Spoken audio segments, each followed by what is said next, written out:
आज सुबह तेलंगाना के मुलुगु जिले में 5.3 तीव्रता का भूकंप आया, जिससे आसपास के राज्य जैसे आंध्र प्रदेश, महाराष्ट्र और छत्तीसगढ़ में भी झटके महसूस किए गए।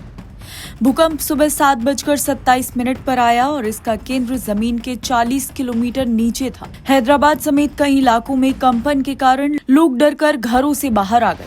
नेशनल सेंटर फॉर सीस्मोलॉजी ने बताया कि भूकंप की तीव्रता मध्यम थी, लेकिन इसके झटके आसपास के इलाकों में स्पष्ट रूप से महसूस किए गए।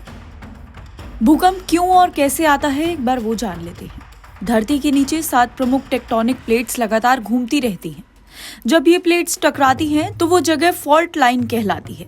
प्लेट्स के बार बार टकराने से उन पर दबाव बढ़ता है और जब ये दबाव ज्यादा हो जाता है तो प्लेट्स टूटने लगती हैं। इस प्रक्रिया में भूगर्भीय ऊर्जा बाहर निकलती है और भूकंप का कारण भी बनती है। भूकंप का केंद्र यानी एपिसेंटर वो जगह होती है जहां से ये ऊर्जा निकलती है। यही वो जगह है जहां कंपन सबसे ज्यादा महसूस होता है। जैसे जैसे कंपन की आवृत्ति दूर हो जाती है, इसका प्रभाव घटने लगता है। रिक्टर स्केल और भूकंप की तीव्रता का आंकलन। भूकंप की तीव्रता को रिक्टर स्केल पर 1 से 9 के पैमाने पर मापा जाता है। ये तीव्रता पृथ्वी के भीतर से निकलने वाली ऊर्जा को दर्शाती है।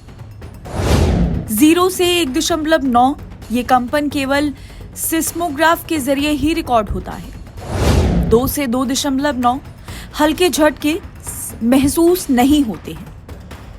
3 से 3.9 ऐसा लगता है जैसे कोई भारी वाहन आपके पास से गुजर रहा हो। 4 से 4.9 खिड़कियां और दीवारों पर टंगे फ्रेम हिल सकते हैं। 5 से 5.9 फर्नीचर और अन्य सामान हिल सकते हैं। 6 से 6.9 इमारतों की नींव कमजोर हो सकती है, ऊपरी मंजिलों को नुकसान हो सकता है। 7 से 7.9 इमारतें गिर सकती हैं और पाइपलाइन फटने की आशंका रहती है। 8 से 8.9 बड़े पुल और इमारतें ढह सकती हैं, सुनामी का खतरा रहता है। 9 और उससे ज्यादा का भूकंप विनाशकारी भूकंप हो सकता है, जिससे व्यापक तबाही हो सकती है। तेलंगाना में आया ये भूकंप 5.3 की तीव्रता का था, जिससे मध्यम श्रेणी में रखा जाता है। इसका असर सीमित क्षेत्र में रहा और फिलहाल जान माल को नुकसान की कोई खबर नहीं है। विशेषज्ञों के अनुसार भूकंप का केंद्र गहरा था, जिससे बड़े पैमाने पर तबाही से बचाव हुआ। भूकंप जैसे प्राकृतिक आपदाओं से बचने के लिए जागरूकता और तैयारी जरूरी है।